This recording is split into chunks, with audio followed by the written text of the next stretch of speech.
Part 1. The Crystal Prison. A house made entirely of clear glass is not a safe home.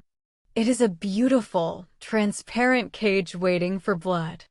I was only a young girl when my wealthy father moved our family into the deep forest. He built a massive mansion completely out of glass. There were no solid wooden walls anywhere. We had no curtains and no dark corners to hide inside. Even the bathroom walls were made of frosted glass. My father, Silas, created one strict, terrifying rule for our family. We must always stay in his direct line of sight. He needed to see my mother, my older brother Lucas, and me at all times. The constant watching felt like heavy hands resting tightly on my throat. We lived in absolute fear of his angry eyes. We believed he was a crazy tyrant obsessed with total control. The glass walls felt like a suffocating, invisible prison. We could not hide our tears or our private thoughts from him. One quiet afternoon, Lucas wanted some simple privacy to change his clothes.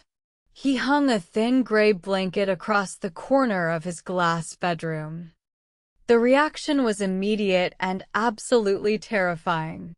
My father ran into the room with wide, red eyes. He looked like a wild, starving animal hunting for its prey. He ripped the blanket down with violent, shaking hands. He stared at Lucas with a terrifying, burning intensity. "I must see you at all times. If you hide in the dark, you will certainly die." His voice was not just angry.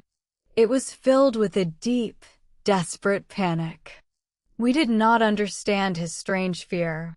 That same night, I sat on the cold glass floor. I drew a picture with my dark crayons.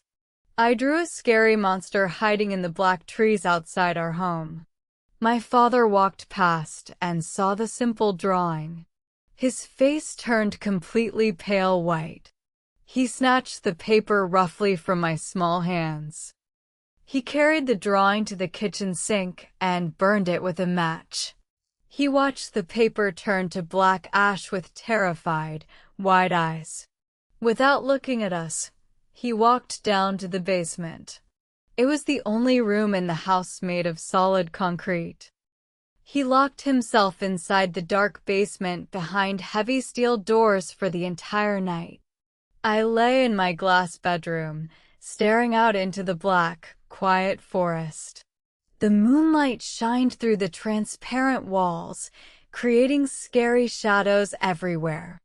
The silence of the house was deep and unsettling. I did not know that the real monster was not hiding in the trees outside. The real danger was already living inside the house with us. My brother Lucas crept into my room. His footsteps made no sound on the cold floor. We looked at each other with quiet fear. "We need to find a way out of here. This place is making us completely crazy." Lucas looked deeply worried and exhausted. I nodded slowly, wrapping my arms around my shaking knees.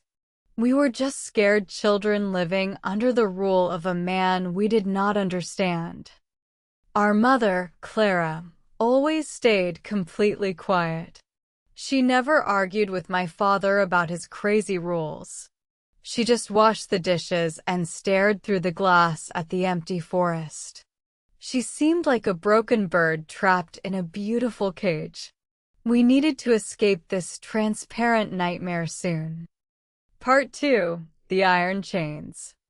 The heavy feeling of control grew worse every single day. Lucas was determined to save our family from this madness. He wanted to take my mother and me far away from the glass house. He needed to find the electronic keys to the main security gates outside. My father always kept the keys locked in his private office. One afternoon, my father was busy repairing a water pipe in the garden. Lucas sneaked into the glass office. I stood in the hallway, watching through the transparent walls to make sure nobody was coming. Lucas searched through the desk drawers quickly. He opened a heavy wooden cabinet in the corner. I saw his face turn completely white with sudden terror. He did not find the security keys. He found something much darker and far more terrifying hidden in the bottom drawer. He pulled out a massive, heavy iron collar. It was the kind of metal collar used for dangerous, wild animals. Attached to the collar were thick, heavy steel chains. The metal links were stained with dark, dried blood. Lucas dropped the chains onto the floor in pure shock. He ran out of the office, his hands shaking violently. He grabbed my arm and pulled me into the kitchen. Our mother was washing fruit at the sink. Lucas looked at her with wild, panicked eyes. "We have to leave tonight. He is planning to hurt us." I found thick iron chains in his office. "He is going to lock us up like animals." Lucas was breathing fast, completely overwhelmed by fear. My mother stopped washing the fruit. She dried her hands on a towel very slowly. She did not look surprised or afraid. She just looked incredibly sad and tired. "We cannot leave during the day. He will see us. We have to wait until he is completely asleep." My mother spoke with a quiet, calm voice. Lucas shook his head desperately. "He never sleeps. He watches us all night long." My mother reached into her deep pocket. "We will make him sleep. I have a plan." She looked at the glass walls surrounding us. The sunset was turning the transparent house into a glowing red box. The evening shadows began to stretch across the cold floors. I thought about the bloody chains in the office.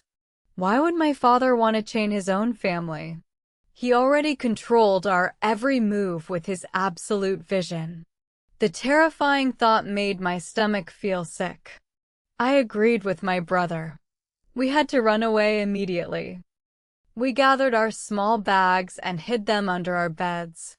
We waited anxiously for the sun to disappear behind the tall trees. The forest grew dark and completely silent. My father walked into the living room, looking exhausted. The most dangerous night of our lives was officially beginning. We were ready to break the rules. We were ready to leave the crystal prison and escape into the unknown darkness. But we were completely blind to the real nightmare hiding in the shadows. We thought we were running away from a tyrant. We were actually running toward a monster. Part 3. The Poison Tea. The plan was very simple but incredibly dangerous. My father always drank a cup of hot chamomile tea before resting on the sofa. Lucas wanted to crush normal sleeping pills and hide them in the hot water. We just needed a few hours of darkness to escape the house. We met our mother in the kitchen.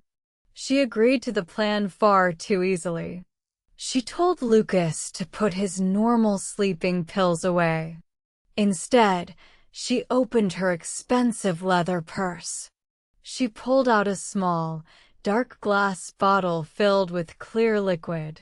It looked very serious. "This is a medical sedative. It is much stronger than your pills. It will make him sleep very deeply." My mother spoke with a flat, emotionless voice. She poured a large amount of the clear liquid into the hot tea. She stirred it quietly with a silver spoon. I felt a sudden, cold shiver run down my spine. The liquid looked dangerous. "Are you sure that is safe?" I asked, my voice shaking slightly. My mother did not look at me. "It is the only way to be sure." She picked up the warm cup carefully. We watched through the glass walls as she walked into the living room.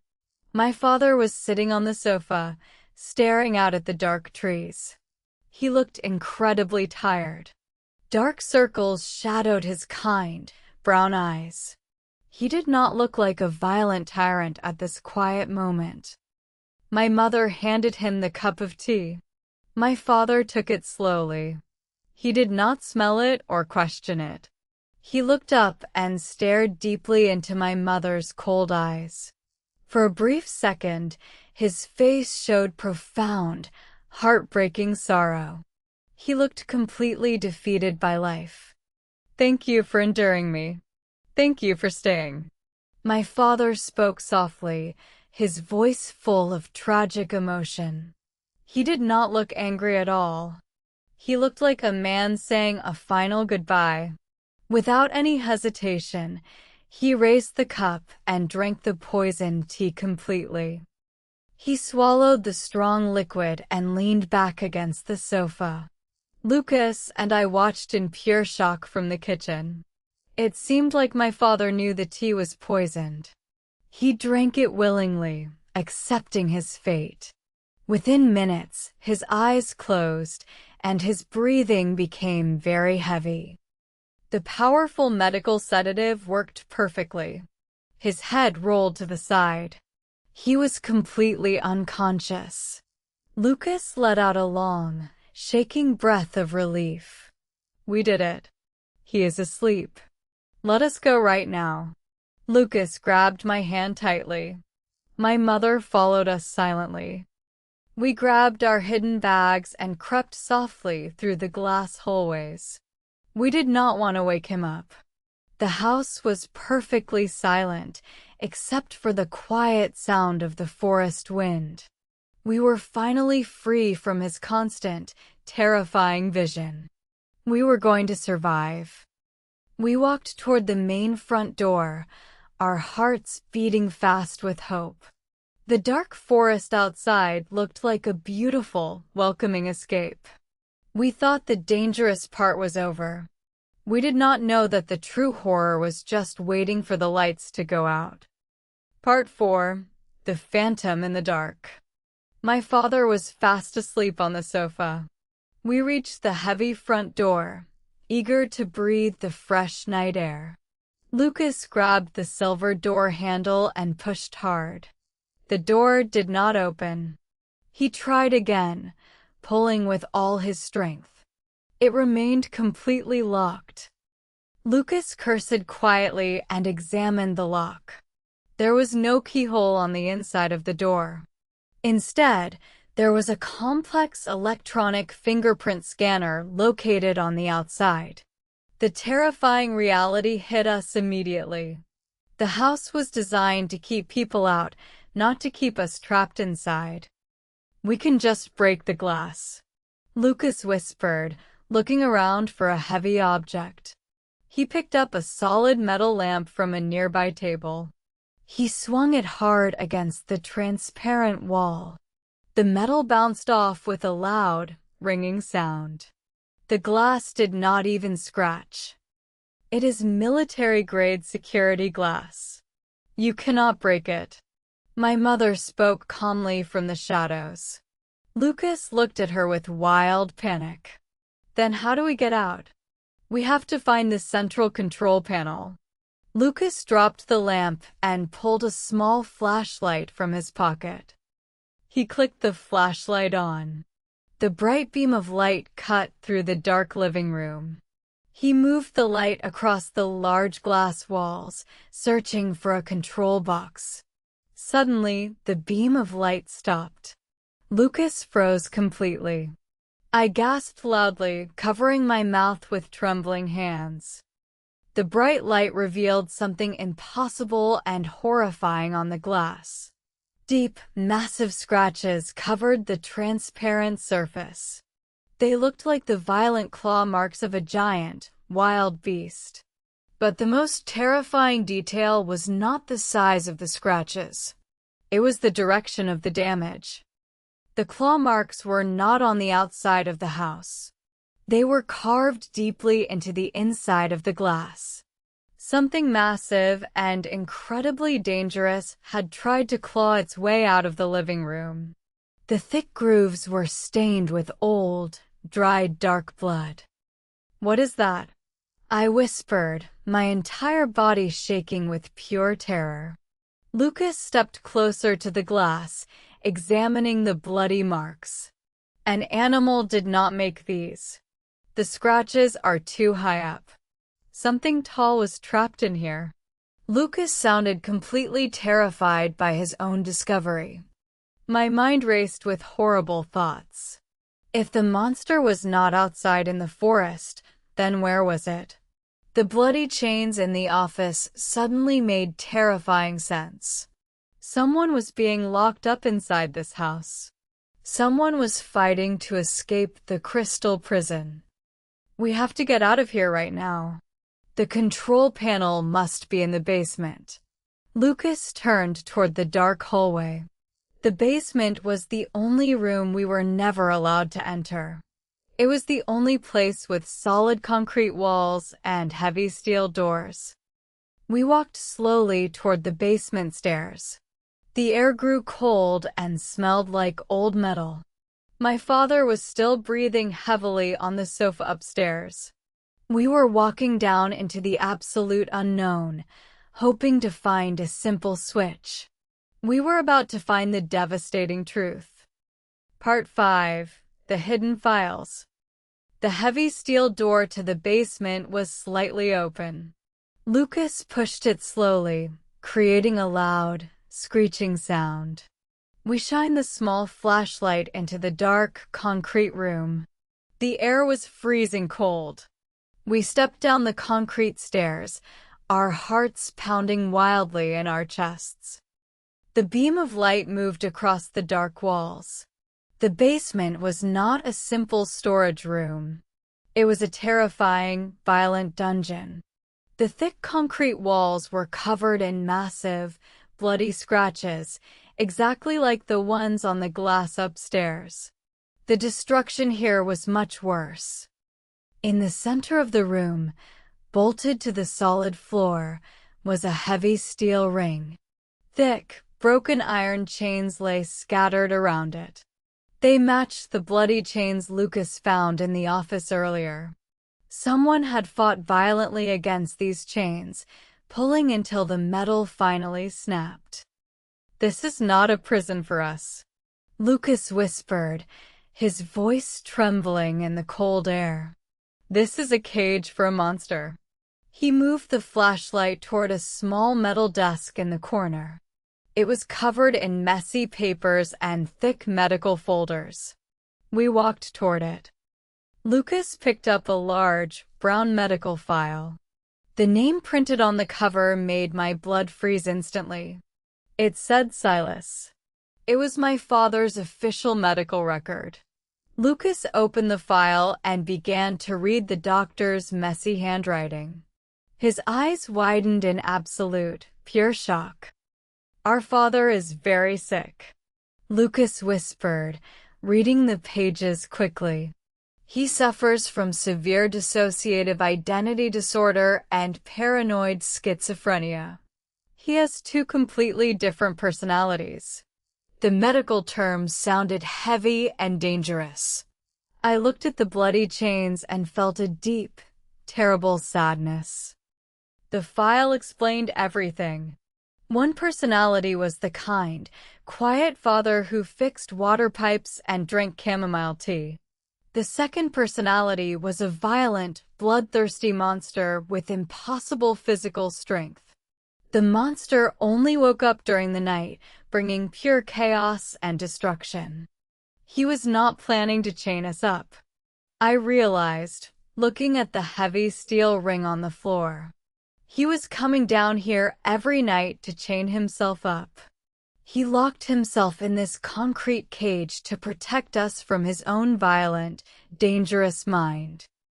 The heavy iron collar in the office was his own personal restraint. He willingly tortured himself every single night. He endured the pain and the bloody scratches to keep the monster safely away from his family. He was not a cruel tyrant. He was a tragic, suffering hero. But the thick medical file was not the only thing on the desk. Next to it was a small, worn leather diary. It was my father's personal journal. Lucas opened the diary and shined the light on the messy, desperate handwriting. The final pages revealed the most heartbreaking secret. The words explained the true meaning behind the glass house. It explained the strict, suffocating rule we hated so much. We had misunderstood his terrifying actions completely. The real truth was about to turn our entire universe completely upside down. The glass house was not a prison. Part 6. The Reversed Vision. Lucas read my father's messy handwriting out loud. The dark ink was smudged with old, dried tears. The beast is growing much stronger. My father wrote in desperate pain. The iron chains will not hold him forever. He broke the metal links last night. I am running out of time. I must build a new house. A house with absolutely no secrets. The diary continued. I cannot lock the beast away in the dark anymore. He will escape and hunt them. I need a place where the shadows cannot hide him. I need walls made of pure, clear glass. My heart ached as I listened to the tragic words. We always thought he built the glass mansion to watch us. We thought he was a paranoid dictator who needed to control our every move. The rule was clear: we must always be in his line of sight. But the diary revealed a massive, heartbreaking misunderstanding. The rule was never meant for him to watch us. The rule was designed for us to watch him. I must stay in their sight at all times. My father wrote. If the beast wakes up, they must see him immediately. The glass walls were not a prison. They were an early warning system. If my father started to transform into the violent monster, the transparent walls guaranteed that he could not sneak up on us. There were no blind spots. We would have enough time to see him and run away. His angry panic when Lucas hung the blanket finally made perfect sense. He was not angry about losing control. He was absolutely terrified that if he turned into the monster, Lucas would be trapped blindly behind the blanket. He tore it down to save Lucas's life. He burned my drawing of the monster in the trees because it reminded him of his own dark sickness. He accepted our hatred and our fear. He gladly played the role of the evil tyrant, just so we would remain constantly alert and vigilant. He sacrificed his reputation for our safety. I felt completely foolish and incredibly guilty. We had drugged a good man. We had poisoned a father who broke his own body to keep us safe. Lucas dropped the diary, his hands shaking violently. We made a terrible mistake. Lucas whispered, absolute panic filling his voice. We gave him a massive dose of medical sedatives. We thought it would put the father to sleep. But what if it did something else? What if the sedative weakened the good mind and broke the mental cage? Lucas looked at me with wide, terrified eyes. We just released the beast. We rushed toward the basement stairs. We needed to get back to the living room immediately. We needed to wake him up before the drug completely destroyed his mental control. We had to fix our terrible, stupid mistake. The silent glass house suddenly felt incredibly dangerous and deadly. Part 7. Awakening the Devil. We ran up the concrete stairs as fast as possible. Our breathing echoed loudly in the quiet house. We pushed the heavy steel door open and rushed into the glass hallway. We needed to find the medical antidote or wake him up with cold water. We reached the living room quickly. I shined the small flashlight toward the long sofa. My heart stopped completely. The sofa was entirely empty. My father was gone. The quiet, sleeping man we left behind just 10 minutes ago had vanished into the shadows. The cold night air felt suddenly heavy and suffocating. "Where did he go?" I whispered, looking desperately through the transparent walls. The house was completely dark and silent. The powerful medical sedative had worked exactly as Lucas feared. It did not put my father into a peaceful sleep. It completely paralyzed the good, controlling part of his brain.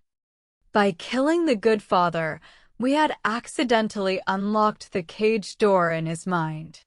We had released the violent, bloodthirsty monster into the real world. We had armed the bomb ourselves.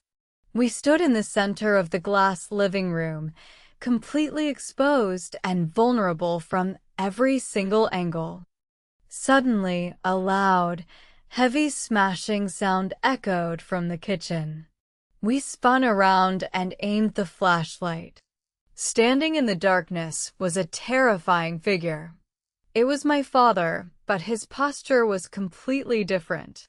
He stood unnaturally tall, his shoulders hunched like a dangerous, hunting predator. He slowly turned his head toward the light. His kind, brown eyes were gone. They were replaced by a wild, empty, and violently dark stare. He did not look at us with love or recognition. He looked at us like we were simply meat. The beast was fully, completely awake. He opened his mouth and let out a low, terrifying growl. It did not sound human. It sounded like a wild animal ready to kill. He stepped heavily onto the glass floor, raising his large hands. We did not need to run outside anymore. The deadly threat was locked inside with us. "Run!" Lucas shouted at the top of his lungs. He pushed me toward the hallway. We sprinted across the smooth floor, our shoes sliding in panic. We heard massive, heavy footsteps crashing behind us. The monster was chasing his own children with incredible, terrifying speed. We ran into my glass bedroom and slammed the door. Lucas pushed my heavy bed against the glass door to block it. We crouched on the floor, breathing heavily in the dark. We could see out into the hallway through the clear walls. We waited for the monster to appear. The glass house was supposed to protect us. It was supposed to give us a clear warning. But now it was a deadly trap. We could see him coming, but he could also see exactly where we were hiding. There was absolutely nowhere to run in a house made of clear crystal. Part 8. Hide and Seek in Glass.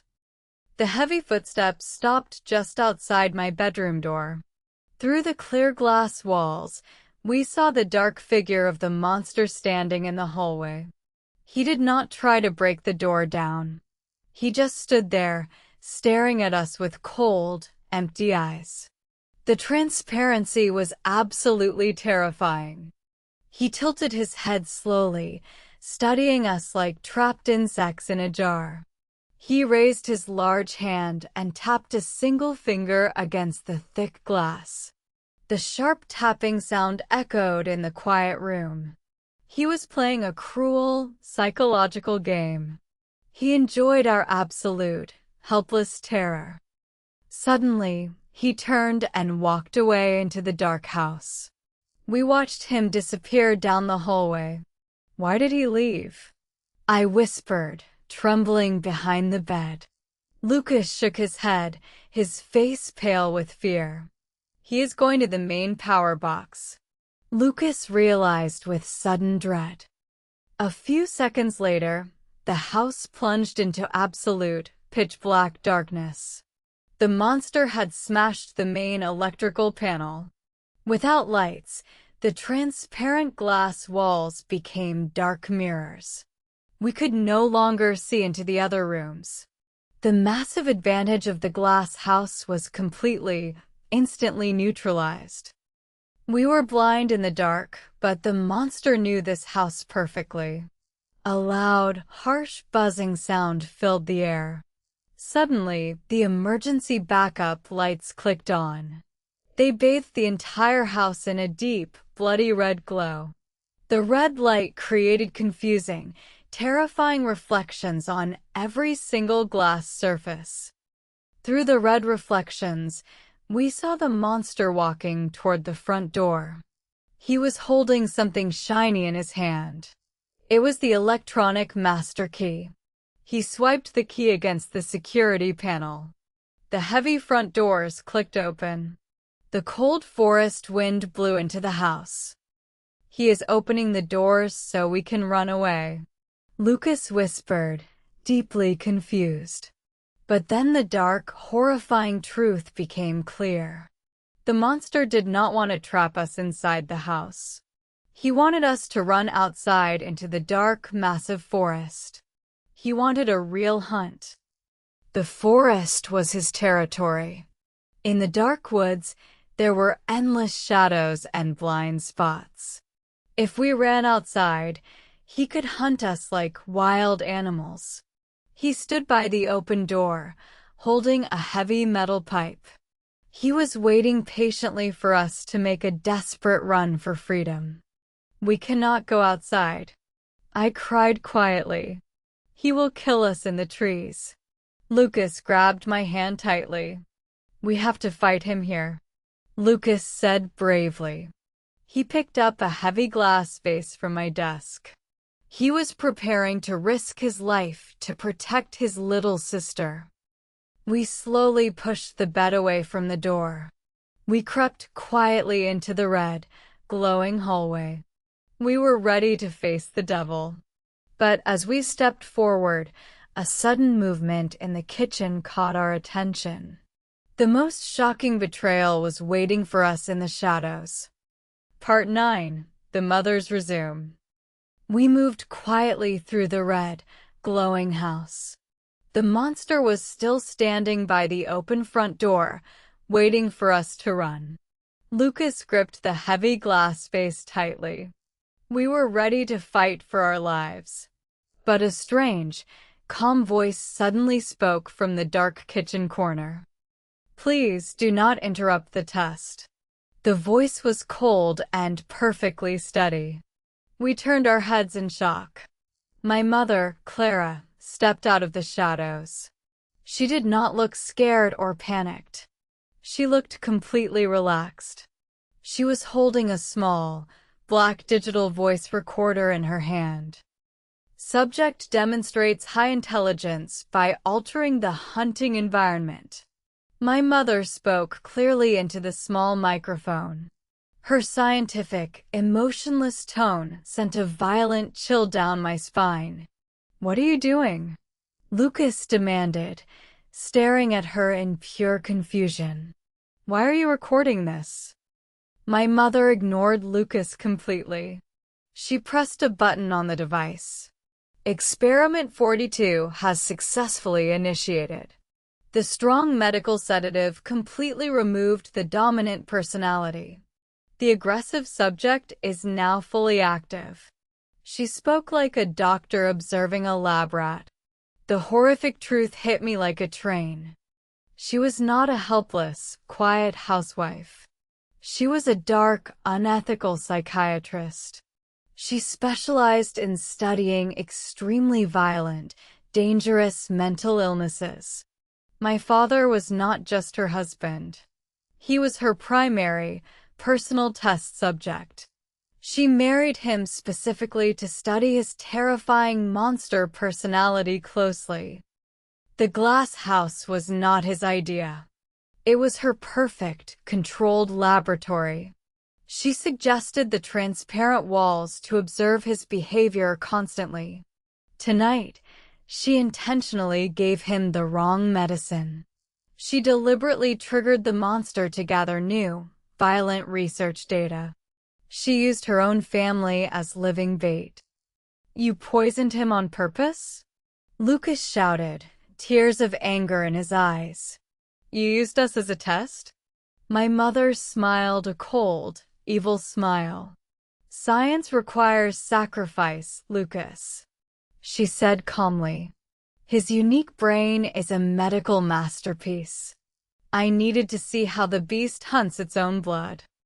The monster at the door heard Lucas shouting. He turned his head sharply. He raised the heavy metal pipe and charged toward us with terrifying speed. Lucas stepped in front of me, raising the glass vase to defend us. I screamed loudly, burying my face in my shaking hands. The loud, desperate sound of a crying child filled the red, glowing room. Suddenly, the charging monster stopped moving completely. He dropped the heavy metal pipe onto the floor. He grabbed his own head with both hands, shouting in pure, agonizing pain. The monster was fighting a massive internal war. The loving father was violently fighting the dark devil inside his own mind. He heard his daughter crying, and love battled the sickness. My mother did not run to help him. She slowly raised her recorder. Fascinating. The subject shows extreme hesitation when offspring are threatened. She observed coldly. Part 10. The Shattered Glass. My mother continued to speak quietly into her black recorder.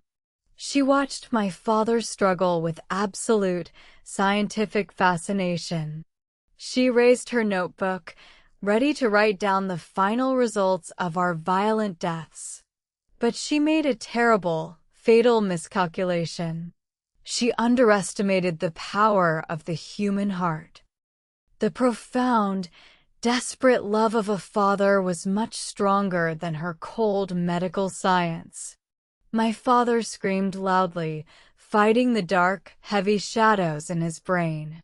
He pushed the monster away with all his remaining willpower. His eyes slowly changed from dark, empty red back to soft, familiar brown. He fell to his knees, breathing heavily. He looked at Lucas and me with pure, heartbroken love and deep sorrow. He knew exactly what he had almost done. Then he turned his angry, tearful eyes toward the real evil in the room. He looked at the cruel doctor observing his pain. He lunged forward with incredible, sudden speed. He did not attack us. He grabbed my mother firmly by her shoulders. She screamed in sudden, genuine terror, dropping her black recorder onto the glass floor. The cold scientist finally felt real fear. My father did not hesitate for a single second. He ran straight toward the massive, transparent glass wall at the edge of the living room. The thick, security glass was strong, but his forward momentum was unstoppable. He pushed her with all his heavy weight. The thick wall shattered completely into a million sharp, beautiful pieces of falling crystal. They fell together into the deep, dark, rocky valley far below the house. The loud, violent crash of breaking glass echoed wildly through the silent forest. Then, everything was completely, permanently quiet. The crystal prison was finally broken. The evil doctor and the tragic monster were gone forever. Lucas and I stood frozen in the red light, staring at the massive, broken hole in the wall. The cold wind blew inside, bringing the fresh smell of pine trees. We held each other and cried silently. We survived the night, but the cost of our freedom was terribly high. Years later, Lucas became a highly successful architect. He built a safe, warm, beautiful home for us. The walls of our new house are made of thick, solid brick. There are no large windows anywhere. We live safely hidden from the watching, dangerous world. We prefer the quiet, warm shadows. But on my heavy wooden desk, I keep a small, clear crystal ball. It is a beautiful, transparent reminder of the man who willingly accepted the title of a crazy tyrant. He lived in a terrifying glass cage just to give his children a tiny chance to survive the dark. His strict rules were never meant to control our lives. They were a desperate attempt to protect us with his own fragile mind. He was a good man trapped with a monster, and he sacrificed his life to destroy the true villain. His love was clearer than any glass.